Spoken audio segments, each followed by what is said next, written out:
4 RRI Makassar, Ensiklopedi Budaya Keindonesiaan.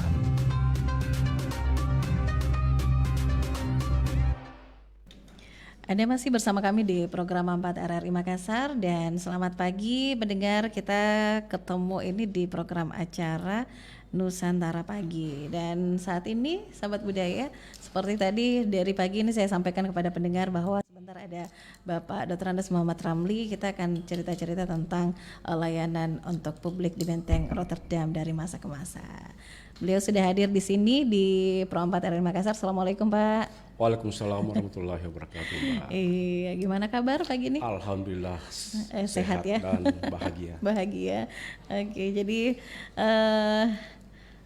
Rotterdam kan di sebelah dari RRI dekat. Bapak jalan-jalan ke sini. Iya, jalan-jalan. Jalan-jalan ke sini. Satu pagar lah. Satu pagar, harusnya dibuatkan pagar langsung ya Pak ya. Iya, jadi kita cerita ini tentang Benteng Rotterdam.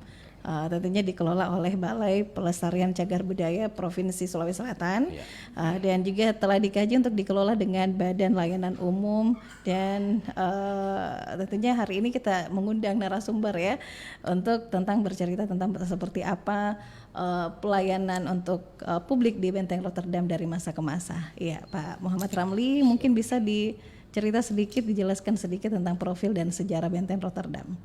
Baik, terima kasih Mbak. Jadi para pemirsa yang saya hormati, jadi sesungguhnya Benteng Rotterdam itu pada awalnya kan gagasan pembangunannya itu adalah Raja Goa ke-9. Tapi pada masa itu bangunannya masih merupakan gundukan tanah.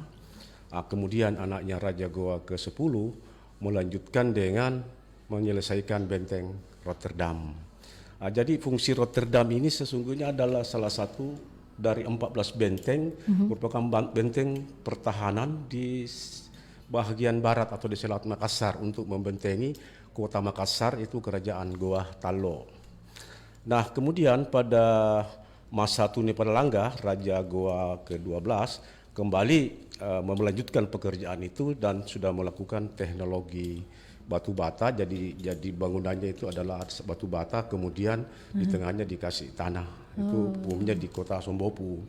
Tetapi kalau Benteng Ujung Pandang sendiri itu nanti pada masa Raja Goa ke-14 itu sudah betul-betul dijadikan perombakan secara besar-besaran dengan menggunakan batu tufa atau batu padat seperti yang kita lihat sekarang adalah balok-balok batu. Itulah Benteng Rotterdam. Kemudian di dalamnya konon katanya ada rumah-rumah yang berarsitektur Bugis Makassar. Tapi secara arkeologi kita belum mendapatkan data-datanya.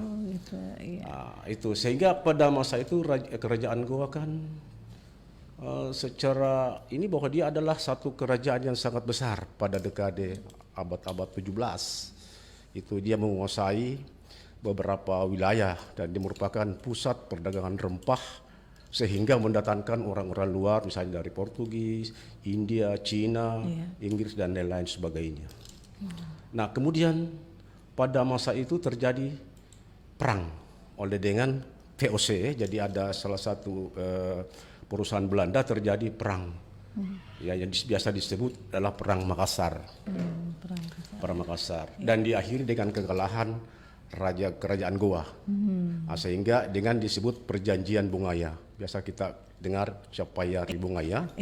Itu sering didengar ini untuk masyarakat dan pendengar bahwa ada Perjanjian Bungaya.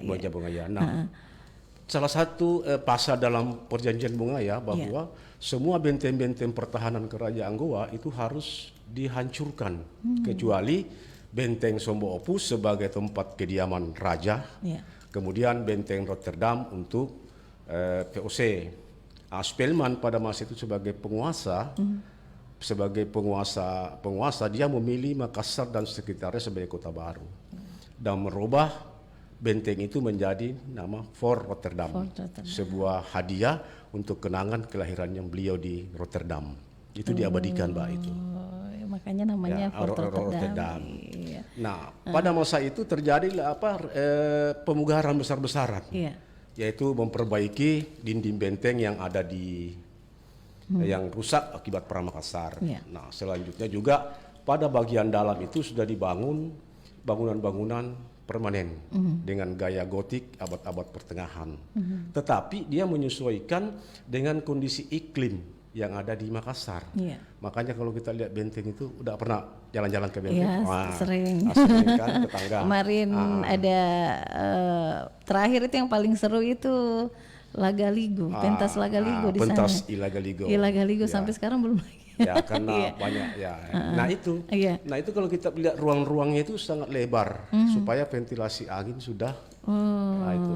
Iya, jadi memang Fort Rotterdam apalagi nanti akan diadakan ini ya, bagus di lokasi Fort Rotterdam itu untuk obrolan budaya langsung ya Pak, secara langsung di sana ya. Itu lebih bagus. Iya, jadi setidaknya diperlihatkan juga untuk pendengar bahwa seperti ini tampak dari Benteng Rotterdam. Mungkin bisa di lagi Pak. Jadi Benteng Rotterdam itu memiliki nilai sejarah yang besar ya. Pak, ceritakan sedikit nilai sejarah yang sangat-sangat harus ditahu oleh pendengar-pendengar kita. Iya. Iya. Jadi sebelum saya masuk ke situ, jadi nanti setelah pada masa tahun 1930-an itu awal dari bagaimana benteng itu dijadikan sebagai warisan budaya yang mempunyai nilai penting oleh para veteran Belanda pada waktu itu. Maka didaftarkanlah dia dengan monumen ten ordinansi. Kemudian pada tahun 70-an itu sudah dijadikan sebagai pusat budaya pada masa itu. Kemudian pada tahun 2014 dia sudah dijadikan atau sudah ditetapkan sebagai cagar budaya nasional. Jadi secara hukum sudah dilindungi. Tentu saja benteng ini sangat memiliki nilai sejarah ya. Karena di mana sejarah seperti misalnya bagaimana sejarah kerajaan Goa, kemudian sejarah kolonial itu ada di dalamnya. Jadi benteng ini memang syarat dengan sejarah. Nilai penting yang bisa kita petik di sini bisa adalah nilai penting pendidikan, kebudayaan, ekonomi, dan juga merupakan warisan. Jadi sehingga benteng itu dikelola oleh Balai Pelestarian Cagar Budaya itu sesungguhnya sejak tahun 74 kalau nggak salah, atau 70-an dikelola dengan berganti-ganti nama. Namun pengelolanya pada masa itu hanya orang-orang tertentu, berbeda dengan saat ini. Oke, jadi sayang sekali kalau kita di sini saja orang Makassar tidak jalan-jalan ke Fort Rotterdam, harus dilihat langsung ke dalam ya Pak ya. Ada museumnya juga, ada beberapa tempat-tempat benda-benda pusaka juga ya Pak ya. Dan pendengar, kita akan lanjut lagi sebentar di acara Nusantara Pagi, tentunya bersama Bapak Dr. Andes Muhammad Ramli, tentunya dengan tema pagi ini layanan untuk publik di Benteng Rotterdam dari masa ke masa. Dan kita dengarkan dulu satu persembahan lagu berikut.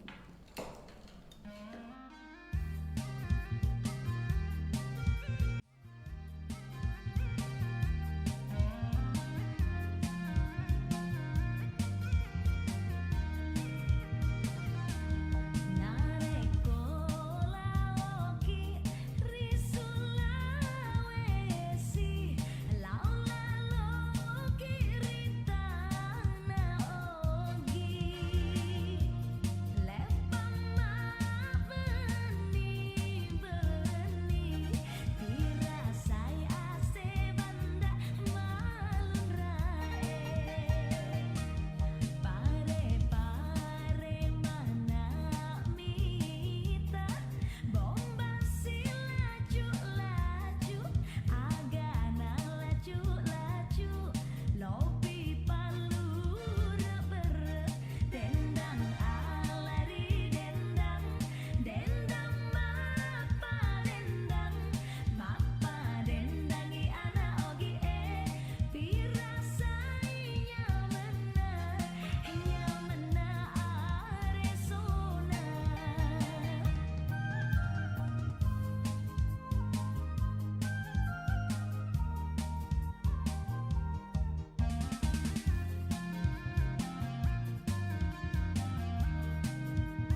Iya, baik sahabat budaya, Anda masih bersama kami di program 4 RRI Makassar dan kami masih bersama-sama dengan Bapak Dr. Andas Muhammad Ramli, dan beliau ini adalah seorang arkeolog dan tim ahli cagar budaya ya Pak ya. Dan beliau juga merupakan penabakti yang pernah bekerja di Benteng Rotterdam lebih dari 30 tahun ini Pak. Hampir seumur saya. 30 tahun. Jadi kira-kira yang membedakan bentuk karakteristik secara signifikan ini Pak dengan bangunan benteng, dengan benteng Rotterdam dan benteng yang lainnya. Jadi gini Mbak, jadi kalau kita lihat benteng-benteng yang ada di Indonesia mungkin ya, itu lebih masih lengkap itu adalah benteng Fort Rotterdam. Itu yang paling lengkap bentengnya dan bangunannya. Sampai sekarang ya, sampai Pak. sekarang. Iya. Jadi benteng ini juga ada beberapa penamaan sebenarnya, tapi yang lebih banyak oleh dibiarkan adalah seperti misalnya adalah benteng Panyua. Benteng Panyua. Iya. Jadi benteng Panyua itu beberapa budayawan masa lalu itu menganggap bahwa itu adalah punya nilai filosofi. Nah, kira-kira apa itu nilainya, Pak? Benteng Panyua kan itu benteng Panyua seperti penyu ya? Seperti Iya. penyu. Iya. Seperti penyu, kalau kita lihat dari atas itu seperti penyu yang merayap ke laut. Namun sekarang bagian ekor itu sudah hilang. Oh, hilang ya. Jadi itu filosofinya bahwa orang-orang Makassar itu mempunyai kehidupannya seperti penyu, mencari kehidupan di laut, karena orang Makassar kita kenal adalah pelaut ya. Sampai ke aborigin, ke Afrika sana. Kemudian dia bertelur di darat, artinya dia bertempat tinggal di darat. Kemudian juga ada filosofi lain bahwa penyu itu dia punya kulitnya sangat keras, tetapi bagian lehernya sangat lembut. Nah, itu jadi memang orang-orang Makassar dia punya prinsip keras tapi hatinya sebenarnya sangat humanis. Seperti kita bisa lihat ya, seperti misalnya tarian-tarian Pakarena dengan musik yang keras tapi yang lembut. Nah, itu. Namun sesungguhnya secara konstruksi dan arsitek itu yang berkembang pada masa itu, segitiga itu yang merayap ke laut. Gitu. Jadi tapi sekarang sudah hilang sayapnya. Ya, bagian belakang sudah hilang karena sudah banyak pemukiman di bagian belakang. Tapi pintu bagian belakang itu masih utuh. Cuma kalau kita buka kan semua ada pemukiman di sana. Tapi masih ada ya Pak? Masih ada. Iya, jadi pengelola Benteng Rotterdam selama ini gimana Pak untuk mungkin lebih cerita lebih ke sejarahnya? Oh ya. Iya. Jadi sebenarnya pengelolaan Benteng Rotterdam itu kan sejak dari awalnya 1970-an, kemudian pada tahun masa 70-an juga itu mulai dilakukan renovasi besar-besaran, kemudian diaktifkan kembali Museum Lagaligo. Jadi dulu ada namanya Celebes Museum itu yang dibuat oleh para veteran Belanda. Celebes Museum ketika masa Jepang kan terhenti nanti tahun 70-an sekaligus direnovasi dengan 2 repelita. Kemudian dijadikan lembaga penelitian peninggalan nasional Sulawesi berkedudukan di Makassar. Kemudian setelah itu terbagi 2, ada yang ke pusat Pusat Penelitian Nasional, ada yang ke Litbinjara masalah kebudayaan. Ini di tahun 70-an ya. Sehingga berkantorlah namanya Suaka Peninggalan Cagar Budaya. Peninggalan Suaka Peninggalan Sejarah. Itu berubah sampai sekarang yang kita kenal Balai Pelestarian Cagar Budaya Sulawesi Selatan. Itu yang terakhir. Itulah yang mengelola benteng selama ini, baik dalam bentuk restorasinya, misalnya perbaikan-perbaikan, itu yang dikelola. Namun pada masa pengelolaan itu, hanya untuk perkantoran dan orang-orang tertentu saja. Sangat berbeda dengan saat ini, pengelolaannya sudah betul-betul profesional kalau menurut saya, karena mereka sudah ada dibentuk salah satu Pokja khusus pelayanan, kemudian juga pemanfaatan ruang-ruang yang di dalam itu sudah ada. Kemudian ada avirumnya, jadi kalau kita mau nonton film, ada kegiatan-kegiatan bisa di tempat situ ya. Jadi sudah betul-betul terarah bahwa tujuannya bahwa cagar budaya itu bukan pelestarian itu sebenarnya bukan hanya pelindungan, pemanfaatan, pengembangan dan pemanfaatan, tapi Benteng Rotterdam ini betul-betul sudah dimanfaatkan oleh Balai Cagar Budaya sebagai tujuan wisata. Tujuan wisata. Ya, karena memang ini Makassar, Benteng Rotterdam ini sangat penting sekali karena dia ikon Kota Makassar juga. Dan Kota Makassar yang saat ini terlahir dari benteng, dari Fort Rotterdam. Karena pada masa itu kan masa VOC kan sesuai dalam pemerintahan, dokter, tentara, dan jadi memang di dalam dulu semua perkantoran waktu itu. Kemudian sekarang diabadikan oleh logo pemerintah Kota Makassar. Jadi kalau kita lihat logo Makassar itu kan sebenarnya Benteng Rotterdam. Oh iya. Benteng Rotterdam ya. Iya, jadi sangat menarik sekali. Dan jadi kalau misalnya ada masyarakat yang ingin melakukan kegiatan di dalam di Fort Rotterdam, apakah diberikan peluang atau tempat? Kira-kira gimana, Pak? Kalau ada masyarakat dalam kontes bersama mahasiswa, pegadang, ada acara-acara di dalam, itu sangat. Jadi Benteng sekarang itu sudah terbuka. Jadi terbuka untuk publik ya, lebih ke publik. Dia sudah ruang publik. Sejak dari dulu ruang publik, tapi sementaranya pemanfaatannya untuk yang sesungguhnya untuk masyarakat, itu sudah bisa dilakukan apa saja seperti kegiatan-kegiatan seni, mau menginap, mau apa, tetapi ada tetapinya. Ya, mereka di dalam benteng itu ada prosedur. Yang harus dilakukan. Jadi ada tim kecil. Ketika surat masuk itu dianalisa, didiskusikan, karena harus berwawasan pelestarian. Kemudian tujuannya ke situ tujuannya. Dan sekarang sudah ada bisa menyewa. Oh, bisa menyewa. Jadi sudah ada aturan dari Kemenkeu dari beberapa negara yang mereka disewa, kemudian sewanya itu diserahkan ke negara. Tapi pasti sewanya tidak sama di tempat-tempat lain.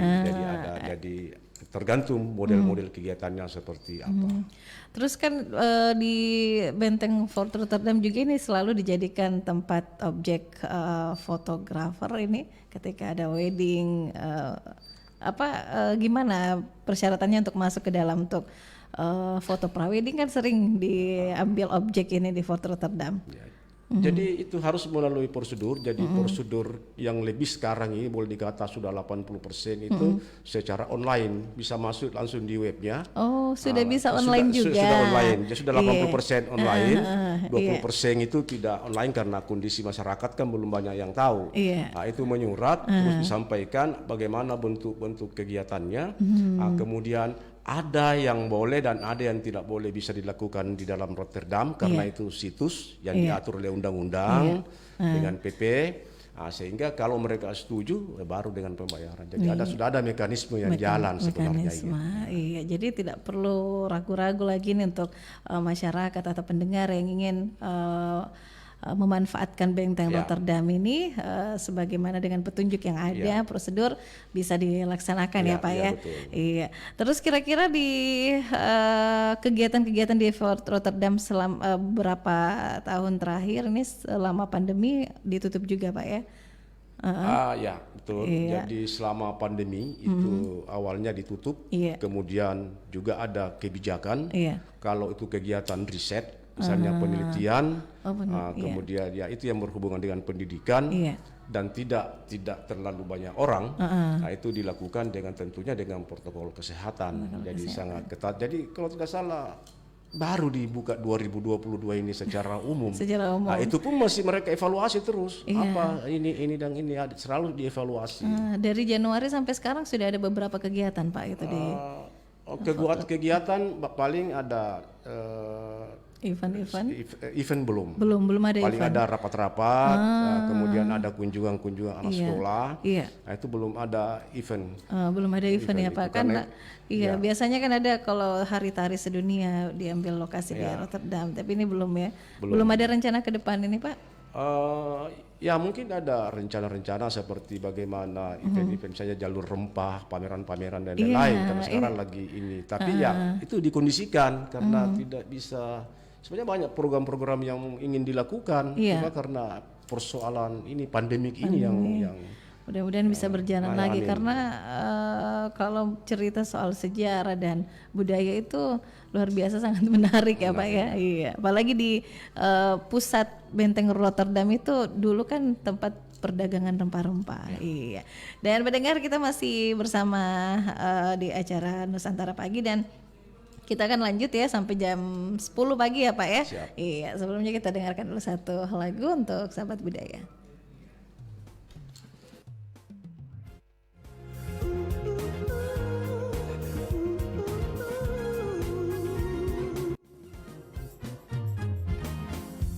Kurapanton jika lengku, jangan-jangan sakraan lo nampa maleran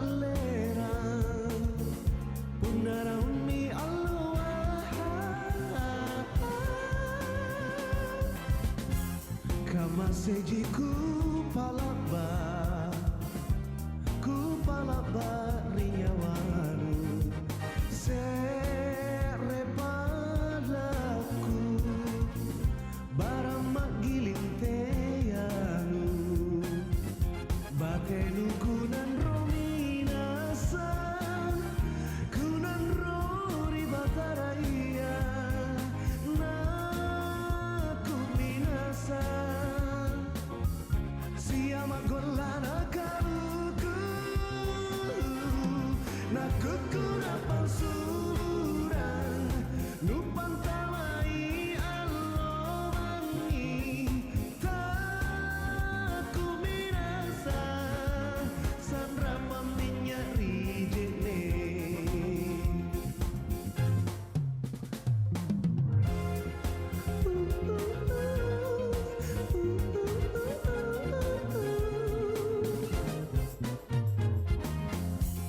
kurapan tonji kalengku jangan-jangan sakraan lo nampa maleran punaraumi Allah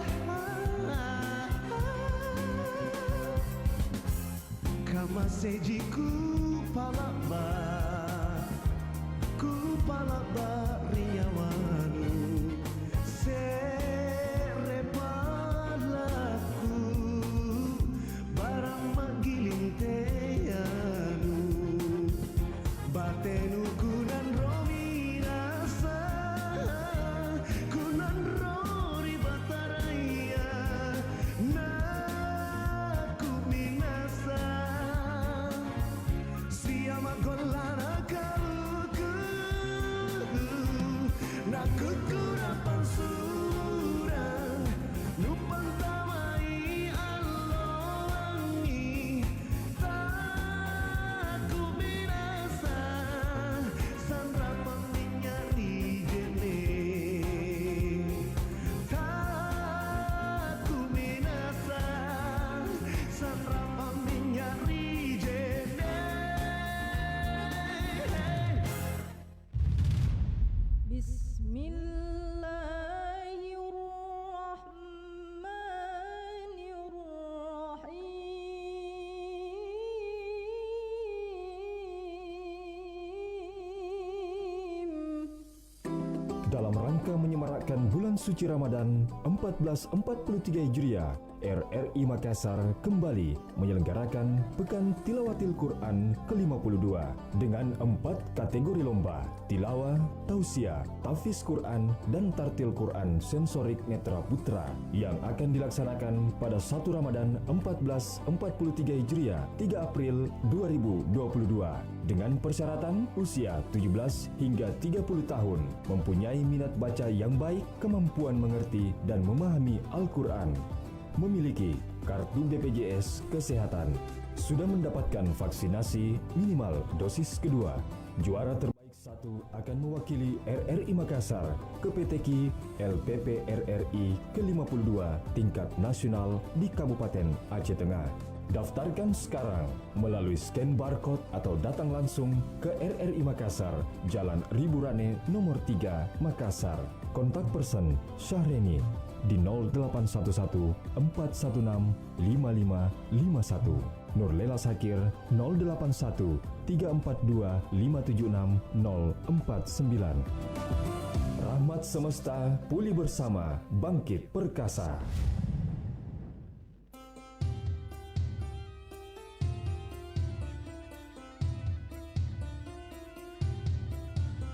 Pro 4 RRI Makassar, Ensiklopedi Budaya Keindonesiaan. Ya baik Sobat Budaya, dan kita lanjut lagi ya Pak Muhammad Ramli. Dan ini ada komentar yang ada di kolom komentar Facebook, sangat mengedukasi, jaya selalu Balai Pelestarian Cagar Budaya Sulsel, dari Muhammad Adnan ini yang komentar. Dan ada juga Andi Fatmawati ya, terima kasih sudah berkomentar di fanpage-nya Pro 4 RRI Makassar. Dan kita lanjut lagi nih Pak, Benteng Rotterdam tidak lepas dari pelayanan kepada masyarakat dari masa ke masa. Apa yang menjadi perbedaan pelayanan di Benteng Rotterdam dari masa lalu hingga masa sekarang? Ya, jadi perbedaannya itu tadi, bahwa di masa lalu benteng itu kan hanya dibuka sebagai ruang publik, tapi hanya orang-orang tertentu. Misalnya ada dari pemerintahan, akademisi. Nah, kalau sekarang kan sudah dibuka untuk umum, siapa saja bisa berkunjung ke benteng Rotterdam. Jadi dengan kategori misalnya memanfaatkan ruang yang ada di dalam, ataukah dia hanya sekedar jalan-jalan misalnya. Nah, kalau hanya tamu biasa saja, ya sampai detik ini tuh belum ada pembayaran, masih free. Kecuali di Museum Lagaligo itu ada pembayaran karena memang sudah diatur oleh Perda. Tapi kalau di Benteng Rotterdam ini itu hanya untuk di pengelolaan untuk yang dibayar ya, itu hanya misalnya pemanfaatan ruang, seperti misalnya ada pameran, ada event, ada kegiatan-kegiatan dan lain sebagainya, itu dikenakan dipungut bayaran. Nah, itu yang di sekarang perbedaannya. Jadi sekarang itu sangat sudah terbuka, lebih publik lagi, lebih publik. Jadi dia sudah menjadi ruang publik sebenarnya. Nah, jadi kunjungan wisata dan ruang publik, siapa saja bisa masuk. Tapi dengan ada tentunya aturan-aturan, karena ini adalah situs. Jadi pelayanannya itu selalu mengutamakan pelestarian itu. Selalu ada evaluasi yang dilakukan. Iya, dan di RRI sendiri kan bentengnya masih terlihat ini Pak. Ya, terlihat. Masih terlihat. Jadi mungkin cara menjaga dari kondisi-kondisi yang ada di dalam seperti apa ini Pak? Untuk menjaga bangunannya, menjaga beberapa bahan-bahan dari cagar budaya. Jadi memang di dalam benteng itu sudah ada pokja-pokja ya, yang membawahi misalnya untuk ada pemugaran, dilakukan konsolidasi, kemudian ada laboratoriumnya. Mereka punya laboratorium di dalam untuk melihat misalnya untuk mengkonservasi apa dia kelapukan, rusak karena apa dan lain-lain. Jadi mereka di dalam itu selalu ada kajian-kajian, setiap saat ada kajian-kajian. Dan bukan hanya di benteng ya, karena Balai Pelestarian Cagar Budaya ini itu wilayahnya 3 provinsi. Dan itu ribuan lah situs-situs yang mereka kelola tapi belum semua yang terbuka seperti benteng. Jadi mungkin hanya benteng, ada leang-leang, itu sudah terbuka untuk umum sebenarnya. Bapak kan lebih dari 30 tahun berada di sana. Apa yang lebih terlihat dari 30 tahun lalu dan sekarang ini? Jauh sekali. Jadi bedanya. Beberapa sekarang perkembangannya sudah cukup lumayan sekali sebenarnya. Jadi sudah tertata dengan baik.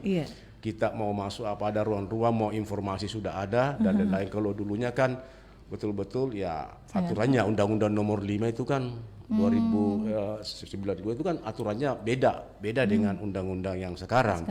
Kalau Undang-Undang Nomor 11 ini dia mengutamakan juga itu ada pemanfaatan yang lebih untuk masyarakat. Untuk masyarakat ya betul-betul bekerja untuk masyarakat. Bagaimana masyarakat itu bisa sejahtera dalam artian sejahtera lahir dan batin. Jadi masuk di dalam bisa ada ketenangan. Nah, itu. Kemudian juga sekarang BPCB itu lebih proaktif memberikan sosialisasi tentang bagaimana pemahaman pelestarian cagar budaya. Nah, dulu nggak ada gitu, Pak. Ada juga dulu, Tapi tapi sangat terbatas, paling hanya di hotel, di mana dan lain-lain, hanya orang-orang tertentu. Orang tertentu, dan sekarang harus lebih go public Ya, lagi. go public lagi. Iya. Kemudian juga saya tambahkan bahwa Iya. ketika kita mau berkunjung ke Fort Rotterdam, Iya. ke Benteng Rotterdam, Iya. bisa juga dicantumkan bahwa kami mau pemandu. Jadi dalam benteng juga ada yang bisa memandu. Oh begitu. Jadi ada dua, jadi ada pemandu yang dari pariwisata, Iya. itu dari pusat wisata, dan ada juga pemandu khusus dalam jadi staf Benteng Rotterdam, ada yang bisa melakukan pemandu untuk melihat beberapa gedung-gedung, misalnya ada ruang-ruang Padi Panegoro dan lain sebagainya. Iya. Kan mungkin kita bisa lebih dikenalkan lagi kalau ada pemandu khususnya ya ada dari pemandu, dari Benteng Rotterdam sendiri. Nah, kan Benteng Fort Rotterdam ini waktu dulu ini Bapak ini dulu agak lebih seram ya dibanding sekarang, gimana kira-kira? Jadi itu tadi, jadi keseramannya dulu itu karena pengunjung kurang masuk. Iya. Ya, kemudian kita selalu diberi cerita mitos bahwa benteng dulu begini, ada Sumiati, ada apa, dan Iya, saya itu. merasakan itu sebenarnya. Iya, iya. Mungkin bisa dicerita saya sedikit, Karena saya iya. pernah tinggal di dalam sebenarnya. Oh, berapa lama tinggal di dalam? Hampir ya 20 tahun mungkin di dalam saya tinggal sebagai rumah kedua, karena saya tinggal di kampung, saya harus kadang-kadang nginap. Iya, nginap di dalam, Pak. Saya nginap di dalam. Luar biasa. Sedangkan kita tetangga saja nginap di belakang, aduh, ngeri. Tapi memang Iya. ada hal-hal energi-energi yang lain ya yang Iya. kita bisa menemukan. Kemudian juga persoalannya adalah ada lingkungan yang belum terawat seperti sekarang. Dulu kurang terawat ya, Pak ya? Ya, dirawat tapi secara tradisional. Oh, Nah, semua banyak lah, tidak boleh beginilah, tidak boleh begini. Ya, itu tidak ini. Kemudian juga penerangan yang kurang terang, hanya lokasi-lokasi tertentu. Iya. Nah, itu keseraman. Kalau sekarang sangat jauh sekali. iya, sangat jauh Ya, beda. mungkin kalau ke sana itu langsung plong, bisa Iya. jalan, bisa apa. Biar dan malam lain-lain. hari, Pak, terang atau Ya terang, jadi malam hari terang, Iya. cuman dia dibuka sampai jam 6 sore. jam 6 sore. Ya, mungkin karena alasan pengamanan Iya. juga dan lain-lain itu. Oh, luar biasa sekali ini Pak Ramli, sudah kurang lebih 20 tahun Ya. nginap di dalam. Di dalam. Tidak bisa saya bayangkan. Iya, jadi sekarang masa di mana pelayanan ke masyarakat itu lebih diperbaiki, Pak. Nah, apakah Benteng Rotterdam ini akan terus mengarah ke pelayanan yang lebih baik? Sepertinya begitu. Jadi Iya. kalau dia lihat, karena kalau kita lihat potensinya itu kan sudah bisa sebenarnya. Iya. Jadi beberapa minggu lalu itu dilakukan sebuah kajian, ya kajian namanya kajian Badan Layanan Umum. Iya. Karena Badan Layanan Umum ini kan sebenarnya sangat bagus sebenarnya dibanding yang sekarang ini. Maksudnya lebih efisien dan lebih fleksibel dibanding yang sekarang. Kalau sekarang kan harus store dulu ke negara baru diminta. Tapi kalau dia masuk BLU itu bisa melakukan sendiri kegiatan-kegiatan dengan perolehan itu. Jadi saya pikir sangat memang BPCB, Balai Pelestarian Cagar Budaya Iya. Sulawesi Selatan Iya. itu akan mengarah ke BLU. Rotterdam sebagai asetnya. Asetnya itu mungkin Ya, karena harus benteng, karena harus diklasifikasi, karena kalau semua ribuan itu kan mana mungkin ya. Iya. Ya, kalau benteng itu sudah layak. Kita bisa lihat sekarang ini dengan adanya dibuka ruang, kemudian sudah ada pelayanan yang online, bagaimana penerimaan dan sebagainya, sudah ada pokjanya.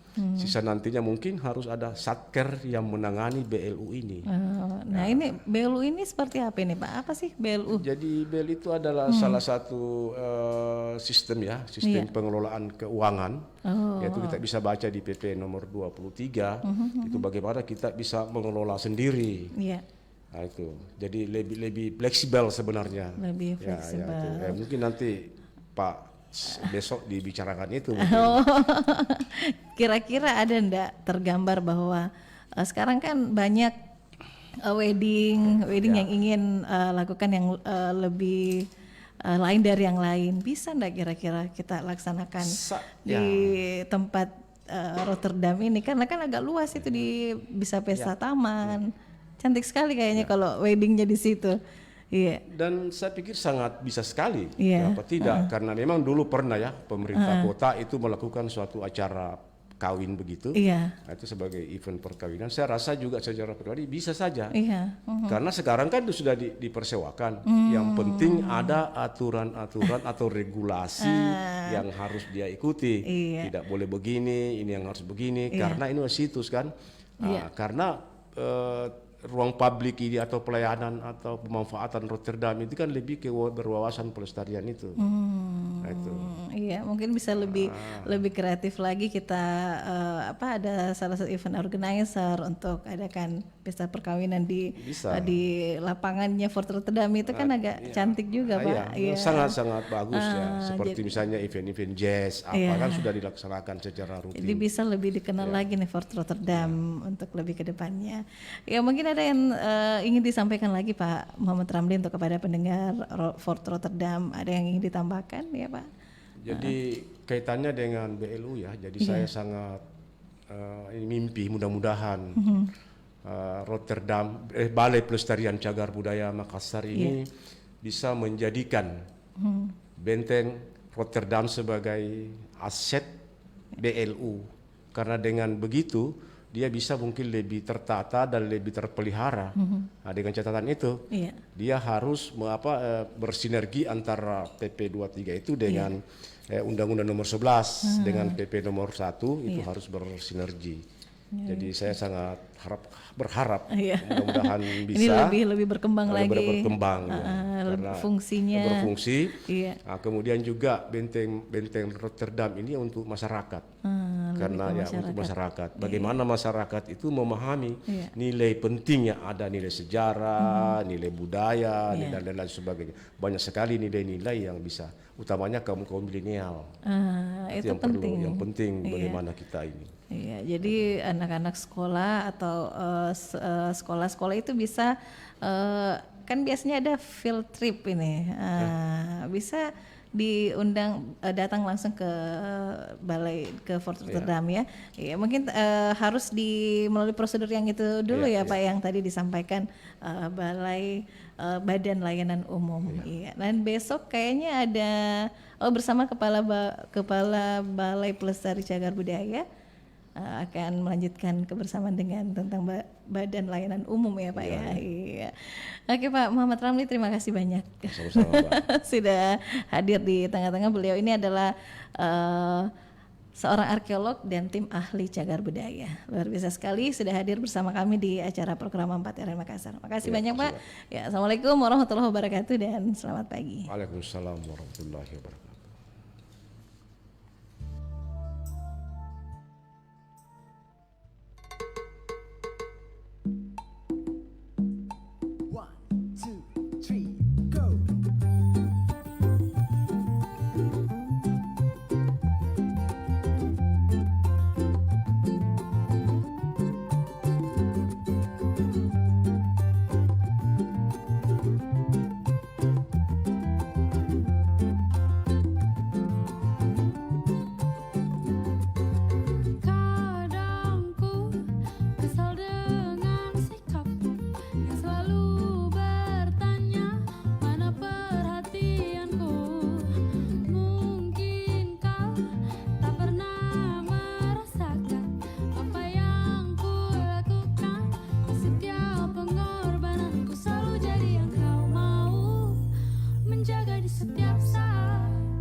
RRI Makassar, Ensiklopedi Budaya Keindonesiaan.